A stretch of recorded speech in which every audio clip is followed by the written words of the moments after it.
Hey guys, welcome back to Industry Tea with B. This series is all about me dropping and spilling tea on the industry, the modeling, acting, print, commercial industry. Today, we're gonna talk about things I think will really help in the terms of research. I'm always telling you to do your research, figure it out, right? Well, what are you doing your research on is probably a really good place to start. Today, we're gonna talk about markets and divisions and what those mean to you in terms of researching and representation. All right, so let's start with markets first. What are markets? What is a market? Markets are where you are being submitted, where you are working, where you are represented, okay? So you can be in the Southeast market, you can be in the New York market, you can be in the Midwest market, you can be in the Chicago market, you could be in the Carolina market, you can be in the West Coast market, LA market. There are so many markets. And all this means is that is where you're being submitted because that is where clients are. That's it. That's a market. A market is an area where people are booking jobs, clients are looking for talent to do jobs, clients are housed in this market, and that is where they work out of, okay? Can you be in multiple markets? Yes. The answer is yes. Do you want to be in multiple markets? The answer is that's totally up to you. Obviously, the more markets you're in, the more exposure you have, but you just want to be careful and understand what it means to be in multiple markets. What does it mean to be in multiple markets, Brittany? All right, let me tell you. Being in multiple markets just means you have representation and opportunities in those areas, right? Markets, let's just say the word areas. So you have representation in the Southeast territory or market or area, and you also have representation in the New York market, and maybe even you have representation in LA. All of those things are fine, but you wanna make sure you understand the parameters of that. A lot of times if you live, let's say you live in Atlanta, but you have representation in LA, you need to make sure that you are clear on your boundaries of traveling to LA for work. Are you paying for travel? Are you paying for hotel? Are you paying for mileage and gas and car rental? Are you okay with working locally? To work locally means that you work like you live in that area. So if I booked a job in Atlanta right now, I could just drive to set, no problem. It's probably less than 30 minutes from me. But if I book a job in LA, I can't just hop in my car and go there. So my agent might want to know, are you willing to work locally? And if the answer is yes, great. If the answer is no, then you need to also understand what that means. Every market differs. Every client differs, every agency differs. Some clients offer travel, their budgets are bigger, some offer no travel, and you just have to know that that could make it or break it for you in representation or booking a job. Okay, so what research do you need to do in these markets? Well, one, figure out what clients are in what markets. Two, figure out what agencies cover what markets. Figure out what you want to do in that market, okay? So for example, if you want to be shooting, your dream client is Old Navy. Where does Old Navy shoot? What market do they typically work out of? Where are they, where is their office? Where are they shooting all of their commercials and print, e-commerce, whatever it is, where are they shooting? If your dream client is Louis Vuitton, you got to figure out those same things. What agencies are directly submitting to them, booking talent for them? What market is that? Just be clear and do some research, and everything is on Google. There is quite literally nothing you can't find on Google.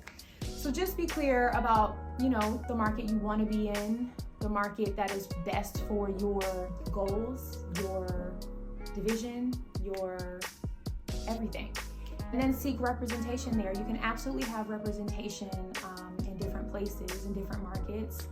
You just want to make sure you're clear on what that looks like with your contract, your mother agency. Your mother agency is your mom. She's your mom, right? Like, she can oversee all the other things you've got going on, but she's the one who's making sure the contracts are right, that, all of your materials are good. She's placing you in other markets. If you have interest in other markets, she's going to be the one to put you in those places. That's your mama. That's your mother agency. So you want to make sure you're super clear and communicating with whoever your agents are. My best advice is, if you are going to be within different markets, first start and see if maybe your agency has a partner agency they work with somewhere in a different market, or they have a recommendation. But make sure you're clear of what is going on in these markets and what is expected in these markets and what talent is having to do to book in these markets. Stay up on them, educate yourself, ask questions. If you have an agent, ask your agent. If you don't have an agent, just poke around on Instagram. Look on, there's so much to learn off of social media, you guys. Use it as the tool that it is. Read the comments, read the reviews, read anything that you can find if you're looking into an agency in different markets. All right, so that is what a market is. A market is just the area in which you are being submitted and booking. All right, the next thing that you can research, that I'd recommend you researching, are divisions or departments. Most agencies, or I should say a lot, I shouldn't say most, a lot of agencies have several divisions underneath the umbrella of their one agency, okay? So you can have actors, you can have an acting division, you can have a voiceover division, you can have a modeling division, and underneath the modeling division there are curve, plus, petite, kids, men's, women, fashion, lifestyle, resort. There are so many subsidiaries underneath modeling that you also need to be clear about what that means if you're looking to model. So many divisions can be under one umbrella, so you want to make sure you know what division you're after, what division you're in, what division fits you best. Every division is going to have some type of guideline, some type of requirement, okay? So for actors, some talent agencies might be looking for seasoned actors who are in acting class, have been in acting class, have a resume already, a relevant resume. Relevant meaning you're currently working or auditioning, not a resume from 20 years ago. They're gonna require headshots. You know, there's requirements to be able to come on board with an agency.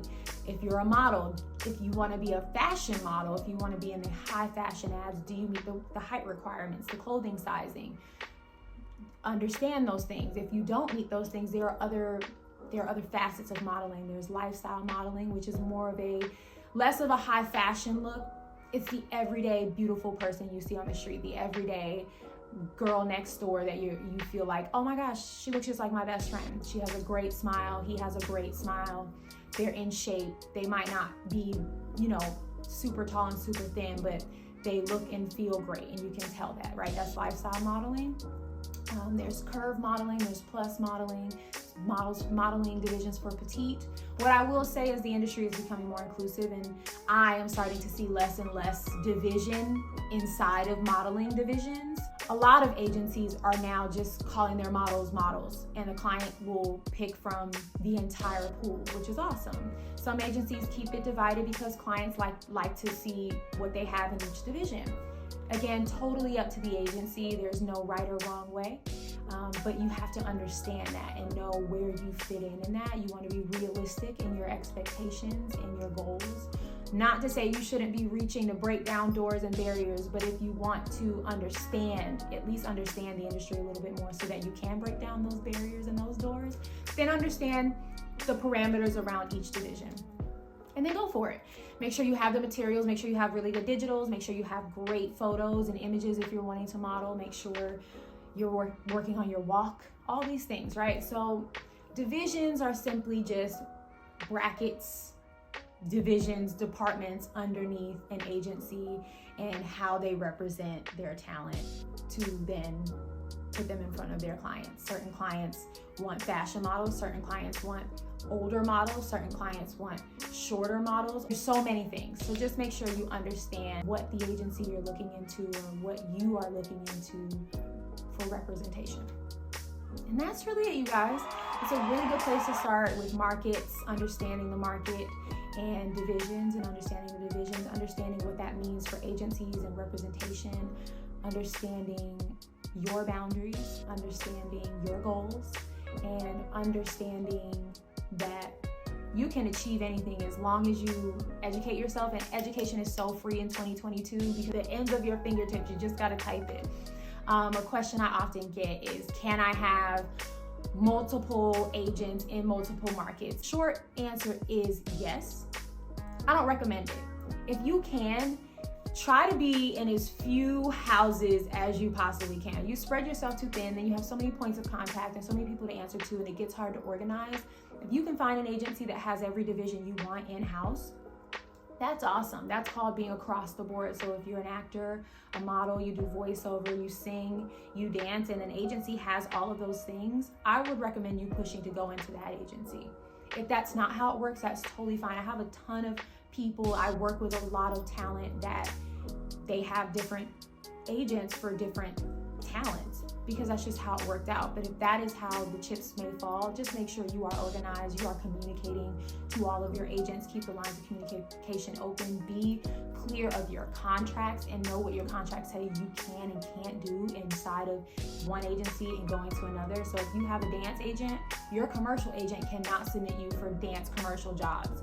That's your dance agent's territory, and you don't want your agents fighting with each other. No one wants to fight over talent. We all want to make money. We want to make you money. Obviously, that turns back on the agency. So you just want to make sure you are clear, you are educated on your agreements, and you know what you can and cannot do. All right? That's markets and divisions. I hope this was helpful for somebody. I hope you find something you're looking for. I hope you go out and research.